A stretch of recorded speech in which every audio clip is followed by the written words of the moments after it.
Na segunda parte desta aula pública, sobre o centenário da Revolução Russa, o professor Vitor Schincariol responde a perguntas do público da UFABC em São Bernardo do Campo. A minha dúvida é relativa à industrialização da União Soviética. Em 17, a industrialização, as fábricas ainda eram muito incipientes.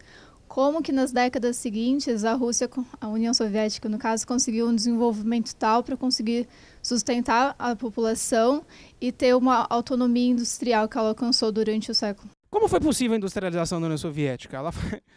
Ela foi possível, em primeiro lugar, com uma grande exploração do campesinato russo, né? E daí a resistência que o campesinato russo teve para com aquele sistema. Então Lenin, os bolcheviques deram terra para eles em 17 e 18, mas quando a Guerra Civil termina, 22, 23, mais ou menos, eles passam a discutir durante algum tempo qual caminho tomar, a partir de 26, 27, e mais ou menos ali, quando se consolida a posição do Stalin, é tomada a decisão de industrializar rapidamente, né? Então essa industrialização, como é que ela é feita? Ela é feita, em primeiro lugar, com uma exploração intensa do trabalho dos camponeses russos.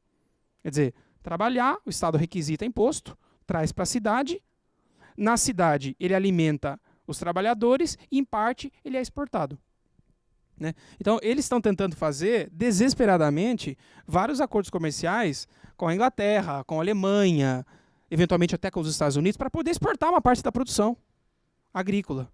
Exportando a produção, você tem poder de compra internacional e traz máquina. Então, você traz a máquina, desmonta a máquina, replica ela, né? Então, esse é um primeiro fator. Exploração intensa da produção agrícola, né? Conjugada com uma mudança da estrutura econômica no campo. Então você sai da pequena propriedade e você vai para a grande propriedade, para a coletivização. Esse é um outro passo, né? Que é um passo que politicamente eles deram, porque no campo estava havendo toda uma reorganização dos camponeses para derrubar o governo. Como desapareceu a propriedade privada das empresas e da maior parte dos recursos econômicos, o Estado tem nas suas mãos poder econômico de reinvestir quase todo o excedente econômico produzido pelo campo e um pouco na cidade. Então, em segundo lugar, o que explica o rápido crescimento da economia é um uso intenso das técnicas de planejamento socialista que eles estavam desenvolvendo ali a partir dos anos 30. Eles aprenderam a desenvolver uma técnica de planejamento cujo resultado foi o rápido crescimento da economia, tentando aplicar mais ou menos fielmente as ideias do Marx. O que é o socialismo para o Marx? O socialismo é uma sociedade de planificação econômica pelos trabalhadores livres tomando as suas decisões. A gente passou em 2008 por mais uma crise estrutural do capitalismo e, subsequente a isso, temos passado por uma fase de sua reestruturação, né? Mas, ao mesmo tempo, nós vemos em vários países do mundo a reestruturação de partidos comunistas e a crescente do prestígio desses partidos nos seus países, né? Exemplo do Partido Comunista na Filipina ou os processos que têm acontecido em Burkina Faso. E a minha pergunta iria no sentido de saber o que você acha sobre essa construção desses processos novos e se seria possível uma nova revolução agora nesse momento que estamos colocados do capitalismo. Eu não vejo que essa situação seja por muito tempo perdurável, estável. Eu não vejo isso, né? Um mundo unipolar, onde só um decide, ou um punhado decide, a revelia dos outros, no sistema financeiro internacional. Um mundo desordenado em termos financeiros, né? Um mundo de desemprego crescente, estrutural, essa situação, evidentemente, ela não vai ser estável. Então, é claro que, pelo menos assim vejo, é claro que a opção do socialismo vai se recolocar no século XXI. Já está se recolocando, como você mencionou, né? Porque o sistema ele não trabalha em função da igualdade. Ele não trabalha, seja econômica, seja nas relações internacionais. Ele trabalha em função da opressão, do militarismo, do imperialismo, a partir de um centro muito poderoso ainda. Então isso gera caos. Você pode ver, nós não passamos um ano sem algum tipo de distúrbio militar brutal. Você pode pegar a história dos últimos anos aqui, né?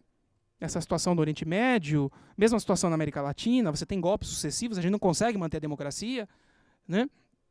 Então, eu vejo essa situação como uma situação instável, que vai gerar necessariamente respostas das pessoas de forma geral, dos pobres, né? Se essas respostas elas vão conseguir contornar a situação que o capitalismo criou, de desigualdade, de militarismo crescente, de racismo, é uma outra questão, né? Então, na minha leitura, a situação ela é grave e ela vai ser agravada, evidentemente, pela crise dos recursos ambientais. Quando o petróleo acabar, e nós temos uns 50, 60 anos aí de petróleo, mas quando ele acabar, vai haver uma intensificação da luta pelos recursos. Isso também em função da água, né? De forma que, se você olhar bem a configuração do sistema, ele é um sistema que não está indo para um lugar muito bonito. E esse lugar feio, que ele está criando sistematicamente, é um lugar que vai necessariamente levar à politização das pessoas. Isso não é uma garantia de que nós vamos conseguir substituir esse sistema por um sistema mais humano, mais igualitário, mais planificado, mais pacifista. Não é uma garantia. Mas, na minha leitura, a situação que o capitalismo está seguindo nos últimos anos, unipolar, agressivo, militarista, de desemprego estrutural, de concentração de renda em termos inéditos, né, essa situação ela não vai ser estável de um ponto de vista político e a necessidade da troca do sistema vai se recolocar. Se essa troca de sistema vai perdurar ou não, não está dado a priori. Mas eu acho que é a tarefa de todos os humanistas fazer um estudo e uma reflexão sobre as primeiras experiências que nós tivemos de tentativa de substituição desse sistema por um mais razoável, né? E a história da Revolução Russa certamente é um desses exemplos, né?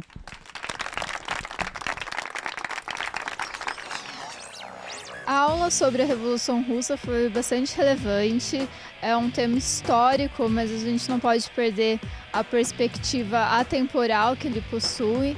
Acredito que traga várias reflexões que podemos usar no momento atual, tanto no Brasil quanto no mundo, numa perspectiva geopolítica.